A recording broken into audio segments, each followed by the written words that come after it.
강의같이 느껴질 수도 있을 것 같습니다. 근데 제가 다른 교회에서는 이런 설교 못해도 우리 교회 성도들이 보통 분들이 아니셔서 제가 겁없이 한번 해보겠습니다. 혹시 잘 이해가 안 되셔도 어쩌겠습니까? 다시 한번 또 집에 가서 또 돌려보시고 하면 될 것 같습니다. 굉장히 중요한 설교입니다. 그러니까 이해가 안 되시면 한번 인터넷으로 계속 돌려보시면 이해가 될 거라고 생각됩니다. 그러면 하겠습니다. 시는 시로 읽어야죠. 편지는 편지로 읽어야 합니다. 법전은 법전으로 읽어야 되고 이야기는 이야기로 읽어야 합니다. 당연한 얘기죠. 각각의 문학을 읽어가면서 반드시 그 문학이 가지는 장르가 있는데 그게 뭔지를 먼저 머릿속에 염두에 두고 읽어야 작가가 정말 말하고자 하는 진짜 의도를 산으로 가지 않고 제대로 읽어낼 수가 있다는 거예요. 예를 들어 보겠습니다. 설교를 준비하면서 생판 알지 못하던 노래 한 곡을 검색하다 보니 알게 되었는데요. 제목이 사랑의 포로라는 노래예요. 혹시 아시는 분이 있나요? 사랑의 포로. 우리나라의 구수한 말로 뽕짝이라고도 하고요. 트로트라고도 하는데 사랑의 포로. 그 가사의 일부가 이렇습니다. 손들어 잠깐 꼼짝 말아라. 너는 이제 나의 포로다. 딴 마음 먹지 마. 너를 위해 나는 목숨을 건다. 이리 보고 저리 보고 보고 또 봐도 나에겐 너뿐이란다. 누가 뭐래도 흔들리지 마. 네 맘대로 떠나면 안 돼. 이 가사는 사랑의 노래죠. 한편의 시일 겁니다. 그러니 당연히 사랑의 시처럼 읽어내야지 다른 걸로 읽으면 안 된다는 거예요. 혹 이 노래를 다큐로 읽어내면 분위기는 아마 전혀 다르게 날 겁니다. 이렇게 말입니다.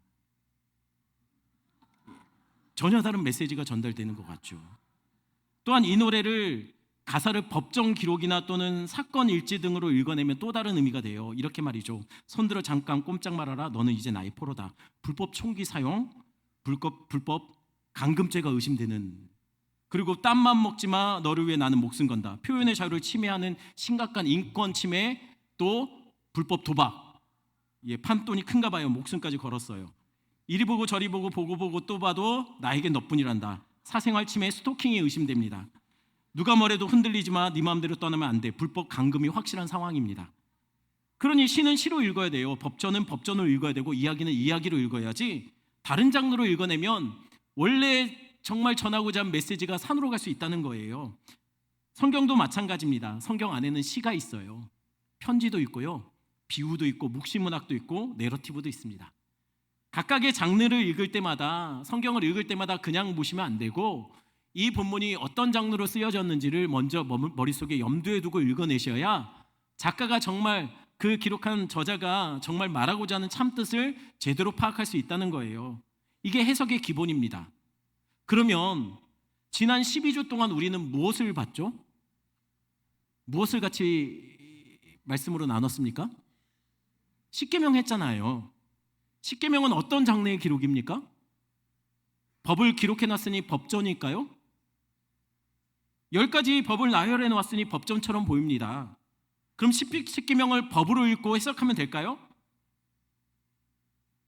여태까지 법으로 읽고 해석했지 않습니까?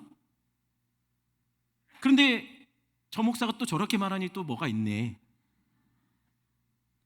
여러분, 이것을 법으로만 생각하면 좀 이상한 부분이 있습니다. 뭐가 이상하냐면 모세가 후에 이제 가나안 땅을 바로 목전에 두고서 시내산 사건, 바로 십계명을 받았던 이 출애굽기 20장을 회고하면서 그가 신명기에다가 이렇게 기록해놨어요. 신명기 5장 2절 말씀 제가 읽습니다.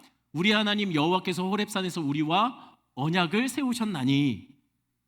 호렙산은 다른 말로 신의 산입니다. 그런데 그 신의 산에서 하나님이 이스라엘에게 십계명을 주었던 그 사건을 모세가 회고하면서 뭐라고 얘기하냐면 법을 주셨다라고 얘기하지 않고 언약을 세우셨다라고 얘기해요. 하나님과 이스라엘이 언약을 세운 사건이 바로 출애굽기 20장 사건이라는 거죠. 즉 신의 산에서 있었던 일은 법을 주신 사건이 아니라 하나님이 언약을 주신 사건이라는 거예요. 아니, 그런데 십계명은 법이지 않습니까? 네, 맞습니다. 십계명은 법입니다. 하지만 정확하게 말하면 십계명은 법 그 자체가 아니라 언약 안에 있는 한 개의 요소라는 거예요. 이게 무슨 소리냐면 한마디로 이런 것과 같아요. 여러분, 계약 맺을 때 계약서 쓰시죠? 계약서 쓰시잖아요.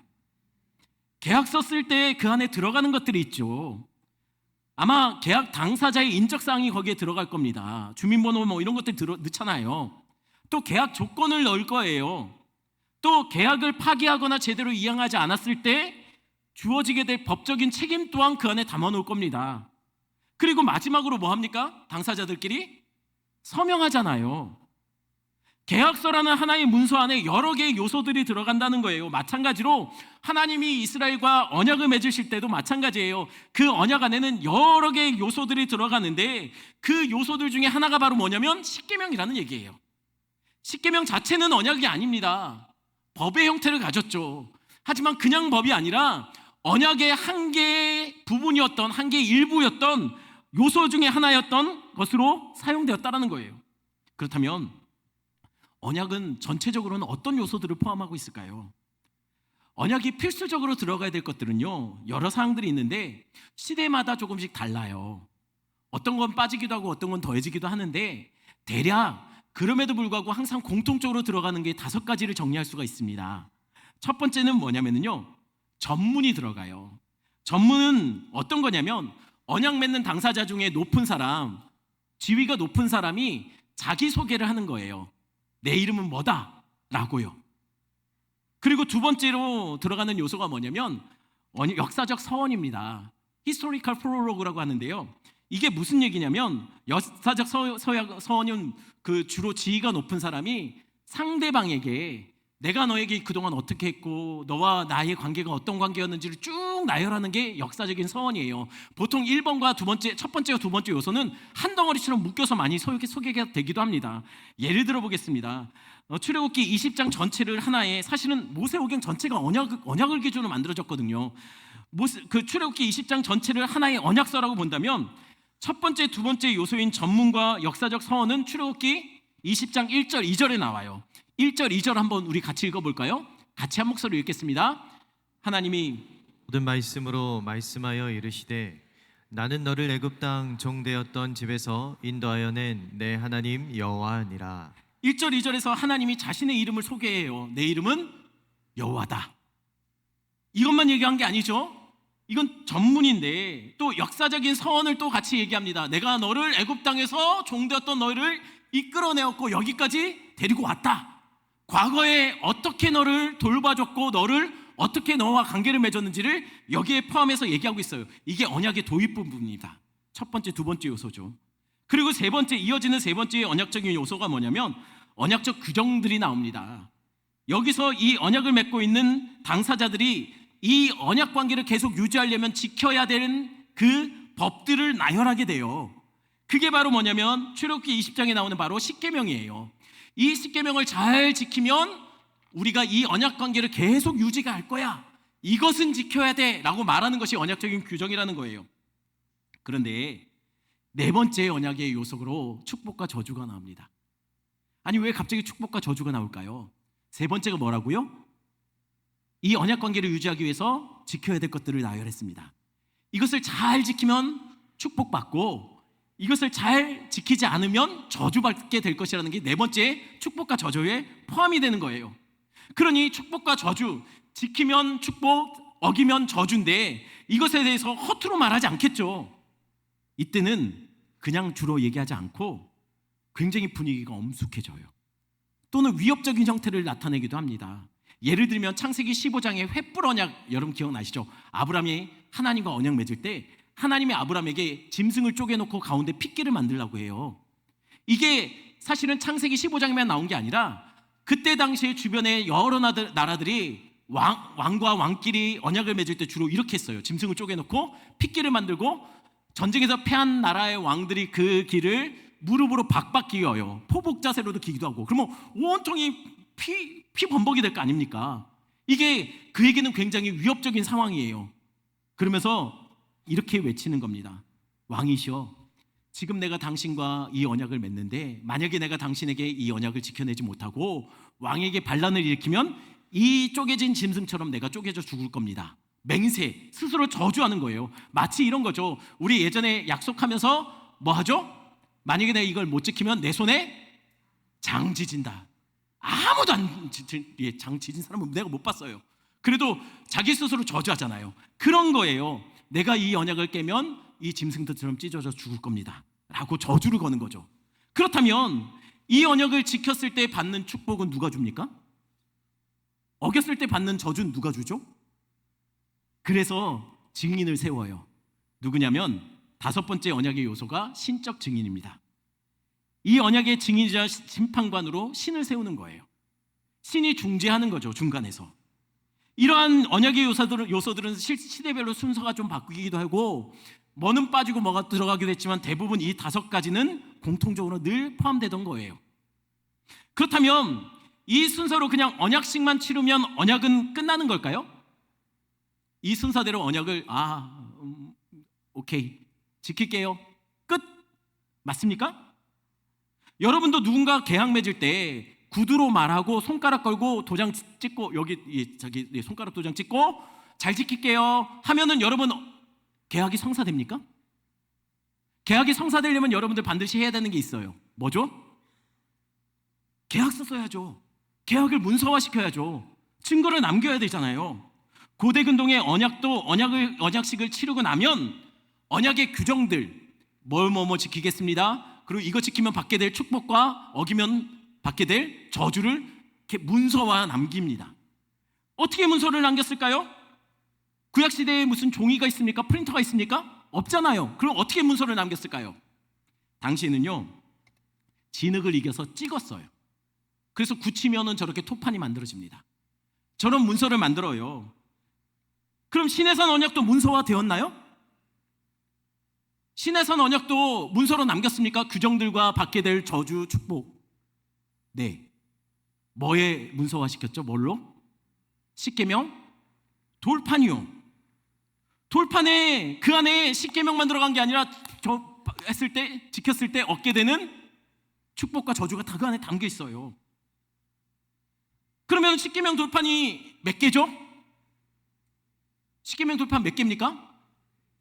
사진이 있잖아요. 사진 보여줬잖아요. 십계명 돌판 몇 개죠? 2개예요. 왜 2개일까요? 쓰다 보니 공간이 부족해서 그럴까요? 아니면 돌판에 2개가 하나님 사랑, 이웃 사랑 이렇게 나눠서 적었을까요? 쓰다 보니 공간이 부족해가지고 2개에 하나는 하나님 사랑, 이웃 사랑 맞죠? 그렇게 배워왔죠? 아닌가요? 그게 맞는 것 같은데 저 목사가 저렇게 말할 때 또 뭐가 있다 또 맞습니까? 재밌는 사실이 있어요. 고대 근동의 토판들이 발견된 지가 얼마 안 됐어요. 그리고 그것이 아직 3분의 1도 아니 10분의 1도 번역이 다 안 됐대요. 계속 번역하고 있는데 왜냐면 사라진 언어니까 그것을 막 계속 해석해나가고 있는데 재미난 것은 뭐냐면 토판에 언약 문서들이 있는데 어디 다른 곳에서 똑같은 언약 문서들이 똑같이 발견되고 있다는 거예요. 언약 문서가 하나만 만들어진 게 아니고 2개 만들어졌다는 거예요. 그것도 2개에 담겨진 내용이 틀린 게 아니라 똑같은 내용이 문서가 저쪽에서 발견되고 이쪽에서 발견돼요. 이게 어떻게 된 일일까요? 왜 똑같은 문서가 토판이 2개가 만들어졌을까요? 그 이유는 여러분 이렇게 묻겠습니다. 여러분 계약서 만들 때 계약서 몇 장 만듭니까? 왜 2장이죠? 하나는 내가 갖고 다른 하나는 그 사람이 갖고 2개의 내용이 어때요? 똑같아야죠. 틀리면 됩니까? 안 돼요. 틀리면 이게 나중에 법적으로 굉장히 큰 문제가 생겨요. 이것은 서로에게 이런 계약이다라는 것을 내세우기 위한 하나의 증명서예요. 증거로 만든다는 거예요. 돌아와서 왜 언약을 체결할 때 똑같은 토판을 2개 만들었을까요? 언약을 맺을 당사자가 각각 토판 하나씩을 갖고 있는 거예요. 그것을 언약의 증거로 삼습니다. 그래서 주로 이 토판은 어디다 보관했을까요? 신전에 신상이 있는 발등상 앞에다 보관을 했어요. 왜냐하면 신이 뭐죠? 증인이자 재판관이기 때문이에요. 그럼 돌아와 십계명 돌판은 왜 2개였을까요? 첫 번째 돌판에 1계명부터 4계명, 두 번째 계명에 5계명부터 10계명 맞습니까? 여태까지 그렇다고 생각했어요. 이게 전통적인 얘기예요. 전통적인 학자들의 학설입니다. 그러나 이것에 문제가 있습니다. 히브리어 원어로 보면 1계명부터 4계명까지 글자 수가 5계명부터 10계명까지 글자 수보다 3배가 많아요. 그러니 쓰다 보니까 글자가 부족해서 밸런스를 맞춰서 썼다고 하기에는 모양새가 안 좋아요. 첫 번째 돌판이 훨씬 더 빽빽하게 적히고 두 번째 돌판은 헐렁헐렁하게 설렁설렁하게 썼을 거라는 거예요. 글자 수가 훨씬 더 압도적으로 많다는 거예요. 그러니 이게 단지 한 돌판에 다 안 쓰여져서 썼다고 하기는 조금 말이 안 되는 거예요. 그럼 왜 두 돌판일까요? 이미 앞에서 설명했습니다. 이 두 돌판의 내용은 똑같을 거예요. 이게 지금 학자들, 거의 최근의 학자들 대부분의 주장입니다. 그러니 방금 전에 우리 십계명 돌판 사진 봤었죠? 그 안에 내용이 달라요. 성경적으로 맞지 않다는 거예요. 왜 두 돌판? 앞에서 말했던 것처럼 한 개는 이스라엘 거, 다른 하나는 언약의 당사자인 또 누굽니까? 상대방인 하나님 거예요. 이 두 돌판을 가지고 어디다가 보관했죠? 모세가 어디다 보관했습니까? 하나님의 발등상이라고 말하는 법궤 안에 넣었습니다. 아니 근데 왜 모세가 두 개 다 갖고 와갔을까요? 하나는 하나님 건데, 왜냐면 하나님이 언약의 당사자이자 언약의 증인이고 언약의 재판관이었기 때문입니다. 그래서 그 십계명 돌판 두 개가 다 똑같은 두 개가 언약궤 안에 담겼을 거라는 거예요. 그러니 십계명을 우리는 법전으로만 생각하면 안 됩니다. 언약의 일부로 봐야 해요. 그 말이 그 말 아닌가요? 아닙니다. 둘의 차이는 엄청난 차이가 있어요. 법은 우리에게 무엇을 해야 될지, 무엇을 하면 안 되는지를 알려주는 게 목적이죠. 법은 그렇습니다. 십계명을 우리가 법으로 읽으면 이것은 우리가 무엇을 해야 되는지, 무엇을 하면 안 되는지를 우리에게 알려주는 거예요. 하지만 만약에 이것을 언약으로 한다면 이 언약은 우리에게 무엇을 해야 되는지, 무엇을 하지 말아야 되는지를 알려주는 것이 아니라 내가 어떤 존재인지, 하나님은 우리를 어떤 존재로 받아주고 있는지를 그 속에 언약에서는 그것을 우리에게 알려주고 있다는 거예요. 그럼 우리는 누굴까요? 십계명에 나오는 우리는 누굴까요? 또 하나님은 신의 산 언약을 통해서 우리와 그분이 어떤 관계를 맺기를 원하시는 걸까요? 우리 3절, 우리 4절, 2절 한번 같이 볼까요? 출애굽기 3절 여러분들 읽어주시고 4절 제가 읽습니다. 여러분 먼저 읽어주십시오. 너는 나 외에는 다른 신들을 내게 두지 말라. 너를 위하여 새긴 우상을 만들지 말고 또 위로 하늘에 있는 것이나 아래로 땅에 있는 것이나 땅 아래 물속에 있는 것에 어떤 형상도 만들지 말며. 이게 뭐죠? 1, 2계명이에요. 1계명, 2계명. 이건 누가 봐도 뭡니까? 뭐 같아 보입니까? 법으로 읽어내면 여러분들 어떻죠? 이거는 하나님이 우리를 스토킹 하시는 것 같아요. 넌 나만 봐, 딴 사람 없어. 우리에게 선택권을 빼앗은 것 같아요. 우리를 구속하고 있는 것 같아요. 우리를 아예 꼼짝달싹 못하게 가둬놓고 있는 것 같아요. 우리의 선택권도 박탈당한 것 같아요. 하지만 1, 2계명을 언약으로 읽어내면 이건 사랑 고백 같지 않습니까? 하나님이 우리에게 독점적인 사랑을 요구하시는 거예요. 하지만 언약은 쌍방이에요. 하나님이 우리에게 독점적인 사랑을 요구하시는 것은 곧 바꿔 말하면 하나님이 우리에게 독점적인 사랑을 주시겠다는 약속이에요. 우리에게만 독점적인 사랑을 요구하는 게 아니고 자신도 우리를 그렇게 사랑하겠다라는 약속입니다. 그러니 하나님은 이 계명에서 그렇게 말씀하시는 거예요. 너는 나만 바라보고 딴 놈, 아니 다른 떨거지 신들 눈길 주지 마. 그놈들 생각나는 사진, 형상, 그놈들에게 받은 선물들, 편지들 다 정리하고 나에게 와야 돼. 이렇게 말씀하고 있는 거라는 거예요. 이게 십계명에 담긴 하나님의 마음입니다. 그래서 학자들은 신의 산 언약을 결혼 언약으로 말해요. 왜요? 하나님이 이스라엘을 그의 언약적인 신부들로 프로포즈하고 있기 때문입니다. 그러니 이것을 법으로 읽어내면 하나님이 우리를 지나치게 강요하고 감금하고 강제로 우리를 억압하는 것처럼 보인다는 거예요. 하지만 법으로 읽지 말고 언약으로 읽어내시면 하나님이 지금 지독한 사랑으로 우리에게 고백하고 있는 거예요.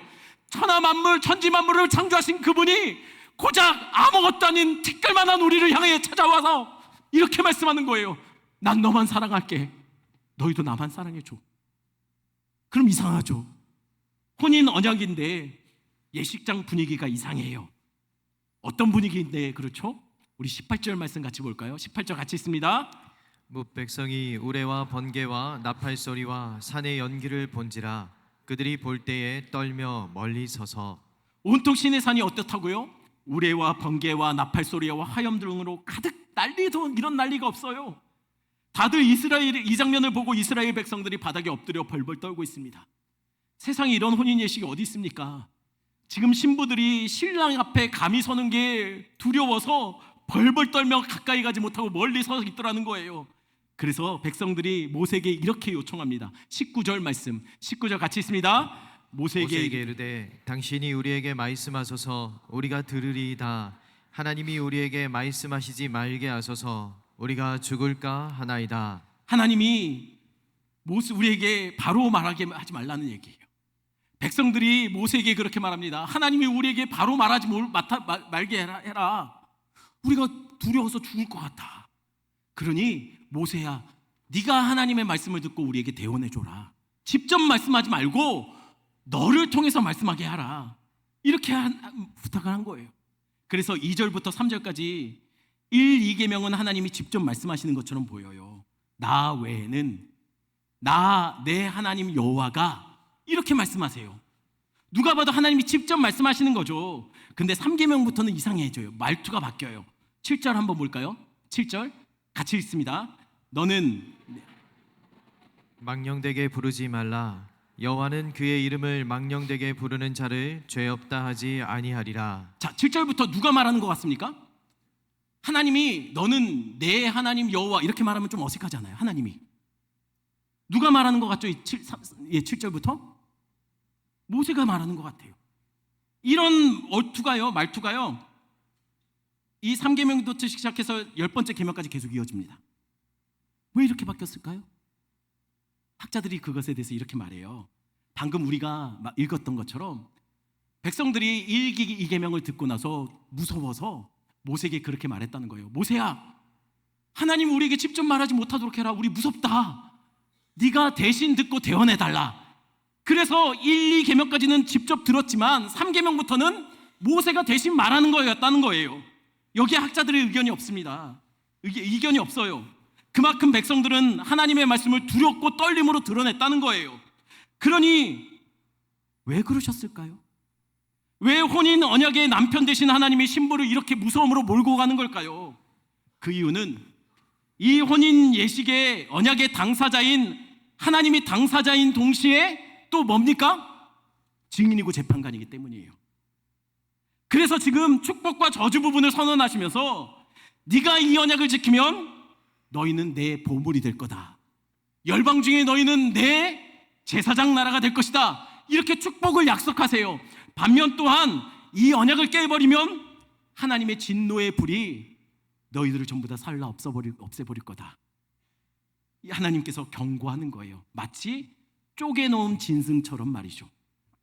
그렇다면 이렇게 두려운 하나님의 경고를 이스라엘 백성들이 받고 이스라엘은 차마 하나님 앞에 서지도 못하고 벌벌 떨면서 그 약속 지켜내겠다라고 말했거든요. 그러면 이 언약 그들은 깨지 않고 잘 지켜냈을까요? 답은 놀랍게도 아니라는 거예요. 아주 오랜 시간이 지나고 나서 어겼을까요? 아니요. 이렇게 언약식을 만들고 모세는 이 언약을 문서화시키는 그 십계명 돌판을 받으러 올라가서 그 십계명 돌판을 이렇게 안고 내려와요. 내려오는데 제일 먼저 눈에 들어온 장면이 뭐였죠? 밑에서 이스라엘 백성들이 금송아지 만들어 놓고 거기서 뛰놀면서 예배하고 있더라는 거예요. 지금 이게 누구 말 맞다나 이거 문서에 잉크도 안 말랐는데 지금 하나님이 지금 결혼식 맺고 그거 문서화시켜서 갖고 내려왔는데 지금 그 앞에서 이거 하고 있더라는 거예요. 영적인 간음, 영적인 불륜을 저지르고 있는 거죠. 이때만 그랬을까요? 아니요. 이스라엘은 단 한순간도 하나님만 섬긴 적이 없어요. 하나님을 섬길 때도 늘 그들 안에는 다른 우상과 함께 겸하여 섬겼다는 거예요. 이게 더 나쁘지 않아요? 여러분, 이게 더 나쁜 거잖아요. 외도하면서 여전히 결혼관계를 유지하면서 외도하고 있는 게 더 나쁜 거 아닙니까? 이스라엘 백성들은 한 번도 온전히 하나님께 마음 준 적이 없어요. 늘 우상을 섬기고 늘 우상에게 마음 줬다는 거예요. 그러다가 아쉬워지면요, 어려움 당하면 그때 하나님께 돌아와요. 그리고 하는 말이, 하나님 왜 우리 기도 안 들어주세요? 우리 좀 살려주세요. 그러다 좀 상황이 나아지면 다시 우상 숭배해요. 마치 어려움 생길 때만 하나님 찾는 저처럼, 여기 누군가처럼 우리는 늘 그렇다는 거예요. 하나님만 섬기지 않는다는 거예요. 그러니 늘 참고 기다리고 인내하신 쪽은 하나님이었죠. 그런데 이게 말이 됩니까? 이스라엘이 얼마나 대단하길래 하나님을 두고서 늘 영적인 간음을 하는 걸까요? 하나님은 뭐가 아쉬워서 이스라엘이 뭐라고 그들을 늘 기다려 오시고 인내해 주시는 걸까요? 우리가 뭐라고 하나님은 늘 하나님께 온전히 마음 들이지 못하는 우리를 기다리고 인내하시고 참고 있는 걸까요? 그러니 이스라엘은 하나님의 신부들이 될 자격이 없어요. 그냥 언약에 정해진 규범대로 소멸하신 불이신 하나님께서 그들을 진노의 불로 쓸어버려도 할 말이 없어요. 억울할 게 없어요. 그게 맞는 겁니다. 법대로 한다면 그게 맞아요. 이미 하나님도 이것을 경고했고 이스라엘도 그것을 받아들였어요. 그러니 하나님은 그들에게 진노를 다 쏟아내셔도 억울할 거 없는 이스라엘은 그런 자들, 자격 없는 자들이라는 거예요. 법대로 하면 말입니다. 그런데 그렇게 두려워 떨고 있는 이스라엘 앞에 한 가지 재미난 놀라운 장면이 벌어져요. 본문 21절 말씀 한번 볼까요? 본문 21절 같이 읽습니다. 백성은 멀리 서 있고 모세는 하나님이 계신 흑암으로 가까이 가니라. 지금 이 장면이 어떤 장면입니까? 하나님은 지금 시내산에 소멸하시는 불, 진노의 불로 임해 계세요. 감히 그 앞에 마주대할 수 없어서 멀리 떨어져서 이스라엘 백성들은 시내산 둘레로 둘러서 그냥 두려워서 벌벌벌 떨고 있어요. 진노에 부리신 하나님과 두려움에 떨고 있는 이스라엘 백성 사이에 그런데 누가 있습니까? 모세가 있어요.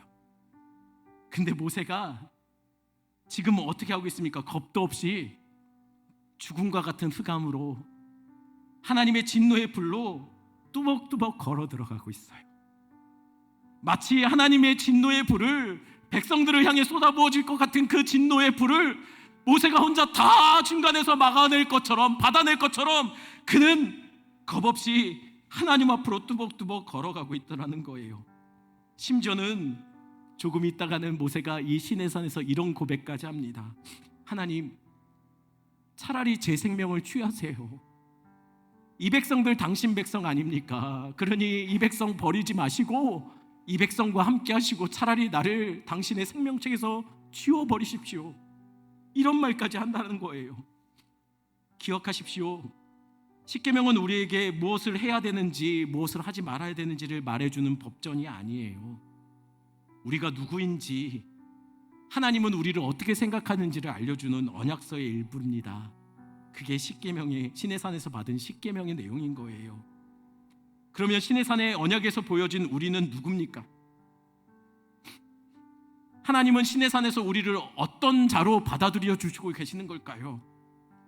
우리는 언약상으로 보면 하나님의 신부들이에요. 근데 이상하죠. 우리가 하나님의 신부들 맞습니까? 이게 말이 안 되는 얘기예요. 우린 단 한 번도 하나님께만 온전히 마음 들인 적이 없잖아요.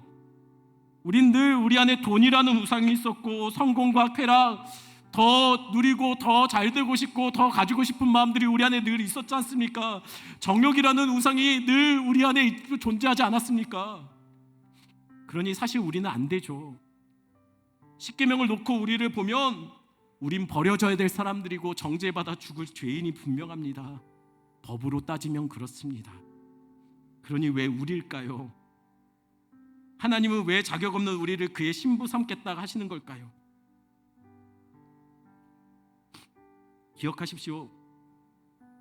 십계명을 법으로 읽으면 우린 죽을 죄인입니다. 그러나 언약으로 읽어내기 시작하면 그때 보이기 시작하는 한 사람이 있습니다. 누굽니까? 모세처럼 하나님의 진노의 불로 그 죽음의 흑암으로 뚜벅뚜벅 걸어가시는 분이 보입니다.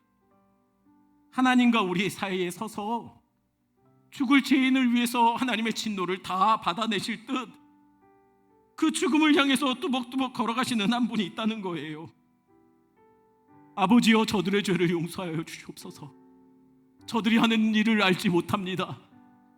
나를 죽여서 저들을 당신 자녀 삼아 주십시오라고 말에는 그렇게 기도하시는 그런 분이 보인다는 거예요. 감히 하나님 앞에 설 수 없는 우리 대신 하나님 말씀 전하기 위해 이 땅에 오신 분이 보입니다. 죽음의 자리, 진노의 자리인 줄 알면서 묵묵히 십자가로 걸어가시는 한 분이 보이더라는 거예요. 바로 예수 그리스도입니다. 그래서 우리가 할 수밖에 없는 고백은 예수님이 우리의 전부입니다. 십자가밖에는 없습니다 라는 고백이 되어야 한다는 거죠. 우리 말씀 생각하시면서 우리 찬양 같이 합니다. 나 같은 죄인 살리신